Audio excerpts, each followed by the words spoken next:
Hello, welcome to our book study, Rise of the False Gods.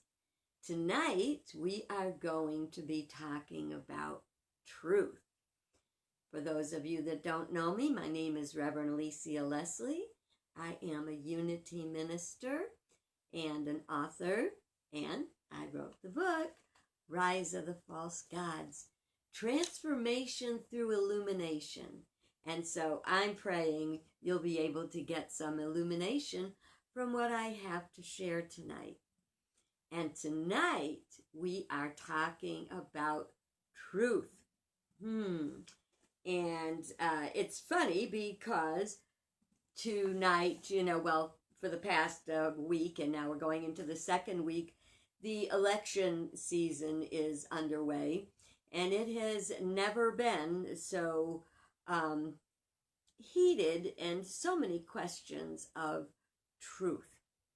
So it's a big challenge, and I can't watch it. I can't watch the what do they call that? What is it? The convention that's on tonight, because I hear too many lies, and I am sensitive to lies. They're so uncomfortable. It's like having something bad in your mouth. And it is my hope that someday you will also have that inner lie detector where you will be able to tell if someone is not being truthful to you. But what is truth anyway, Truth is that which is absolute, eternal, and unchanging. It's true today, and it will be true tomorrow, and it will be true always. It's like a part of scientific principle. This is spiritual principle. Truth is a spiritual principle. For example, the musical scale, do, re, mi, fa, sol, do, re, mi, fa, sol, la, ti, do. Will not sing it. Not singing it. Only place I like to really sing is in the shower, or if I'm surrounded by a bunch of people who cover for me. Anyway, so truth is a principle. So today we are on page, good heavens, page 7, 6 and 7 of Rise of the False Gods. And it is called True or False. So last night, I could not watch the convention that was on. So I watched instead the Lincoln Project Town Hall, which was very good. I was watching it, off and on and going about doing my stuff. I just can't sit still and watch anything. So, but I heard something that I didn't know the person was quoting George Orwell. I'd never heard the quote before, but I fell in love with it. You know why? Because it was true. And the quote says, in an age of deceit, telling the truth is a revolutionary act. In an age of deceit, telling the truth is a revolutionary act. Man, I never thought telling the truth would be a revolutionary act, but I don't think I ever lived in such an age of deceit. Why is it important that people be truthful? By the way, there's a book by Neale Donald Walsch, and it's called Honest to God, and it's about lying. And it said some people lie up to 60 times a day. Can you imagine someone lying 60 times a day? Wow.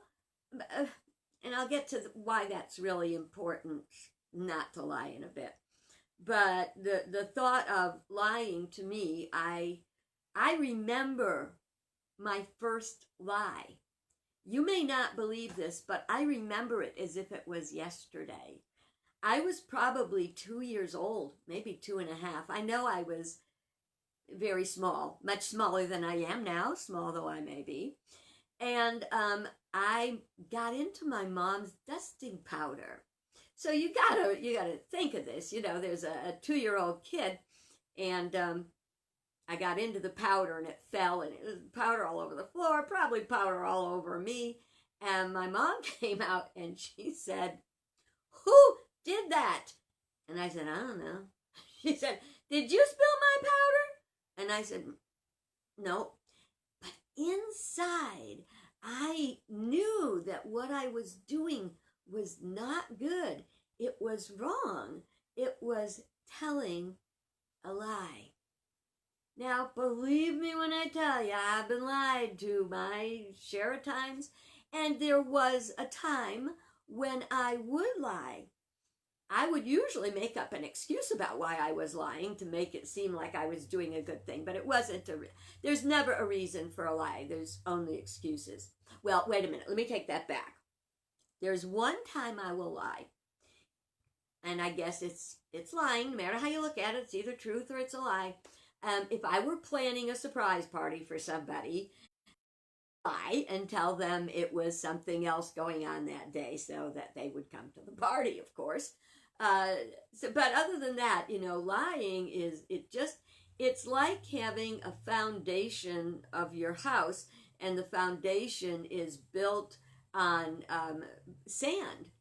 It can't stand. A house of cards can't stand truth, which is absolute, eternal, and changing, is what we need to build our house on, our life on, and our way of living on, and our government on. Oh, a lot of people are saying a lot of things about the government and lying. It's nothing new, because it's been going on for ages. But we have come to that point in time that George Orwell was talking about, where where it has become an age of deceit. We have conspiracy theories, and it's just so horrible. I was talking to my sister today about that, and we were talking about the fake news and the things that are going on in the world, and about who is lying and what they're lying about. And she said, "But how do you know? How do you know how to believe? You know, how do you know who to believe?" And the point is, it's really easy to know who to believe when you just take a couple of minutes to do research. It is unbelievable that this could be a time of deceit when research is so easy. Most things that you see, that if you think they're questionable, you know, on television, something you hear on the news or whatever, look it up. It takes 5 seconds. In under a minute, you can tell, but with several reliable sources. And she said, "But how do you know your sources are good?" And I said, "Because they have the receipts. They have validation, and they can name times and things." Well, as we have all been lied to at one time or another, people have lied to me, and I have discovered they lied. And what happens, or they lie to me and I know they're lying, that's even worse. If someone lies to me and I catch them once, I question everything the validity of anything they say in the future. So I think that's unfortunate. We shouldn't be like that. We should be able to, to trust. And trust is absolutely priceless. I want to know the people I talk to can be trusted, and I want you to know, if I tell you something, you can take it to the bank and cash it like a check, because I don't lie. So it says here, and I'm going to kind of read from it to make sure I stay on track, as I've already gone way off track. It's much more difficult these days to discern true from false. As I've said, we're inundated with fake news, false advertising, and adulteration of our language. And when I first wrote this book back in 2015, 16, conspiracy theories were not like they are today. They just weren't prevalent like that. And today they're all over. But And I say, fear not, truth is, was, and ever will be. Um, how do we know? We can feel. We can feel truth when we hear it. We can sense it. Now, a lot of us are desensitized. Why are we desensitized? We are so accustomed to lying that we take it as a normal thing, to untruth, to stories, to it just becomes a part of, it's like you just whatever, you throw it off. We must not throw it off, because if we want to have a good and healthy life and a good and healthy future, we must learn to be truthful and to be able to discern truth. Now, you notice I use the word discern, not judge. We don't judge people, we feel it, we discern it. An example of a truth principle is gravity has a pull on us. There is a gravitational pull because of the spinning of our planet, that it's a force that keeps us down on the planet so we don't float away. Well, you can deny gravity. You can say gravity's fake news, gravity's not real, but I wouldn't go jumping off a cliff or anything, because you'll probably find out that gravity is pretty true. The principles of science are they are unchanging, and so something can't be true today and not true tomorrow. Something can be a fact today and not a fact tomorrow, because facts change. Truth doesn't change. It can be a fact. For example, I don't mean you, but let's kind of be hypothetical. I can be angry at you, and that's a fact. But then we can talk about what's bothering us, and it is no longer a fact that I am angry at you. I am no longer angry at you. Do you see? So there's facts and there's truth. Truth is a principle. In the Bible, in John 8:32, it says, "You will know the truth, and the truth will set you free." I knew the truth about that powder that I spilled, and that it was me that did it, and I lied about it. I knew that, and to this day, if I ever, I really don't. I do plenty of things wrong. Okay, so I am no saint. I am no angel. But the one thing I've got is I don't lie. And if I did, it would make me feel so sick. Actually, I'll take it back. God, I'm not going to lie about not lying. I remember one day when my son, I hadn't talked to him in a long time, and I called him once or twice, and I was like frustrated because I couldn't get a hold of him. And I said, well, I called you every day. Well, I didn't call him every day. I called him a couple of times. But that feeling inside, that knowing I was out of integrity, there we go. That's the importance of truth. It keeps you in integrity. So I told him, I said, well, okay, so I didn't call you every day, but I did call you a couple of times. And that's the word I was trying to get to before about truth and integrity. Integrity is solid and whole. If your tire has a bubble in it, it is out of integrity. You're going to get a blowout because there is a weak spot. So when we are not living a life of truth, there are weak spots where we can have unfortunate things happen. It also says in Jeremiah 31, I will put my law within them. I will write it on their hearts. Well, law and principle are the same word. Remember what we're talking about? Metaphysics. We're talking about what is beyond the physics, what is beyond what we see. The law, and if you do any Bible study, the law means principle, and when it is put within, I will write it on their hearts. That when you hear heart in the Bible, what that means is the combined thinking and feeling nature.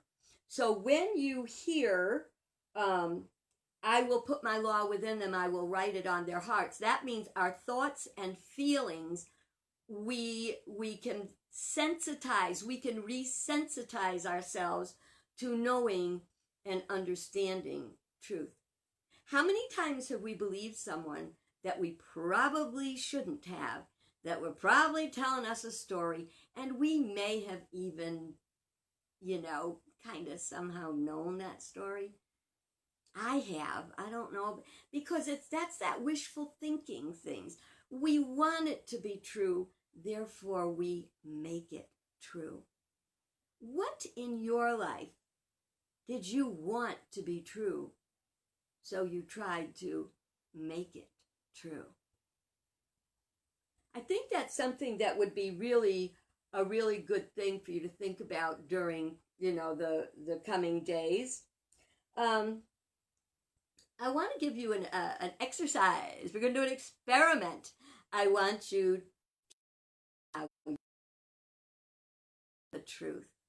Okay? So just kind of take a breath and try to get a neutral feeling in your whole body, okay? And then listen to what I say. 1 and 1 is 3. 1 and 1 is 3. Believe me when I tell you, 1 and 1 is 3. Now, if you're sensitized at all, you heard that 1 and 1 is 3, and that part of you said, no, it's not. Why? Because you know it's not. If I said 1 and 1 is 2, inside you go, well, duh, of course it is. That's how we can sensitize ourselves to truth and to be aligned with it, so we know if we're being lied to. Well, as you know, Tish has come to visit this evening. She never wants me to do a class without her around. So, truth is truth, whether we want to believe it or not. And when we sense we're out of integrity, or someone is being out of integrity with us, we can live such a healthier and happier life. See, what happens is we knew the truth, just like my 2-year-old self knew when I was telling the truth and when I was lying. Over time, we can become jaded to it, especially if we find out we can get away with it. We use lying or telling stories or fibbing or whatever you want to call it, it's still not truth. We use that to manipulate people to get our own way. Now, one of my favorite examples of the old master manipulator, or the attempted master manipulator, was Lucy. Oh, if you ever watch Lucy, and I think everybody in the world, I think probably everybody on the planet has watched I Love Lucy at some point. And how often would she try to manipulate Ricky? Or she would try to manipulate situations. But in the end, it doesn't come out right. Because if you're not aligned with truth, you're going to have suffering. It's that whole cause and effect thing. When I said if you build your house on sand, that's a negative cause because the sand is not strong enough to hold the house. That's the way it goes. So when the winds come, house falls down. That's a negative effect. You thought you could get away with it. Did you ever lie on a resume? Oh, I know, we try to make those resumes look good. You know, we want that job. You can lie on a resume, and you can probably get the job, but you can't do the job. See? Sometimes we use lies or untruths to manipulate people to do what we want them to do. There's a word for that, and it's called schmoozing. We schmooze someone. We pretend we like them when we don't. We pretend they're smart if we think they're not. All so that we could get our own way. That never works out good. Negative cause is going to bring negative effect. Did you ever fudge on your taxes? Then you wonder, why is it that a month or two later, after you got that refund check and you spent it, well, good heavens, you get 4 flat tires, and you go, where'd that come from? That's an effect of a cause you sent for it. We get our effects from channels expected and unexpected. Do you ever hear about the people who will say, they're married and they say, I gave you the best years of my life. And so like they're going to give them back? They're not going to give them back. And if you try to keep getting them back from that person, or if you try to stay miserable because you think you gave them the best years of your life, what's that saying about your life? You got no place to go. You got no better ones coming. That's a lie. A lot of sales pitches are lies. Just because there's a sexy girl laying across a motorcycle doesn't mean you're going to get a sexy girl with the motorcycle, guys. It doesn't work that way. But, they lay that sexy girl across that motorcycle and they have her batting her eyelashes at you. And you better believe you think, I need that motorcycle because I want to get me some girls. I always think of the Big Bang Theory when, what's his name? The little Jewish kid, and he got a Vespa because he thought he was going to get women with his Vespa. Over time, we have become very desensitized to being aligned with goodness and truth, and a lot of that has come from what we watch on television, from what we ingest, and because we're ingesting thoughts and here's your next experiment. You probably can't do it because it takes nerves of steel to do this. I will challenge you to spend 6 weeks watching primarily, TV Land or Nickelodeon TV, old vintage programs from like the 50s, 60s. I challenge you, if that is how to desensitize yourself. At first, you're going to think they're boring, they're black and white, they're too slow, they're stupid, they're corny. But after 6 weeks of watching something that's more aligned with good thoughts and good ways of living and positivity, when you go back to the negative, you will find you are resensitized and you say, that does not appeal to me. I have a very hard time finding things to watch on TV. Now, I happen to have Hulu. And I do like my Hulu. However, I'm not very happy with some of the stuff they're making. There is a movie that they just started, and it's called The Binge.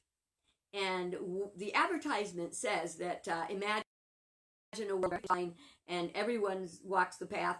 And then there's one day a year where all drugs, all alcohol, everything is legal.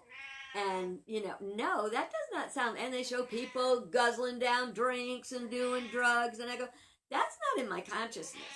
That's not something I want to watch. We have to be very careful. There used to be a television commercial that would come on at 10 o'clock, and it would say, it's 10 o'clock. Do you know where your children are? And we have to say that with our own mind, It's like, it's 2000 and whatever. God, is it 2020 already? Do you know where your mind is? Do you know where your consciousness is? Well, I actually, I don't want to go too long, so I am going to stop for tonight.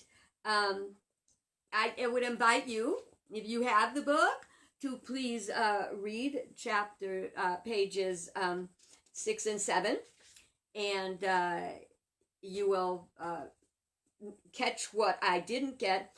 The other thing I wanted to encourage you to do, I'll say quickly, is prayer and meditation. Now, that's not big scary stuff like, oh my God, I don't know that I could. Thank you very much, Diane. Howard is his name. Yes, Howard. I said, well, brain fart. Anyway, people think that prayer has to be very formal and very these and thys and thous. And you know what? Prayer's not like that. Prayer's like just talking to God.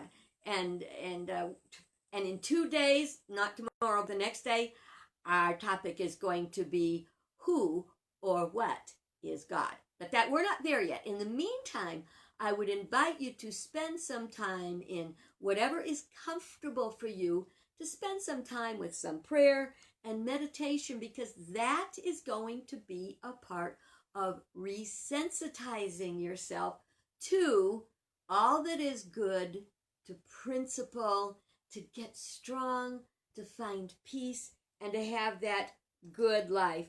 Well, so I've just about covered my notes tonight, so I'm going to let you all go. Thank you for being with me. I'm going to put up the YouTube version later, or you can watch us anytime.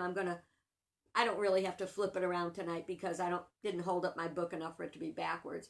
So thank you so much. I pray that even one thing I said tonight blessed you. If you want to watch it over, if you came in late, wait a minute, you can watch it over. God bless you.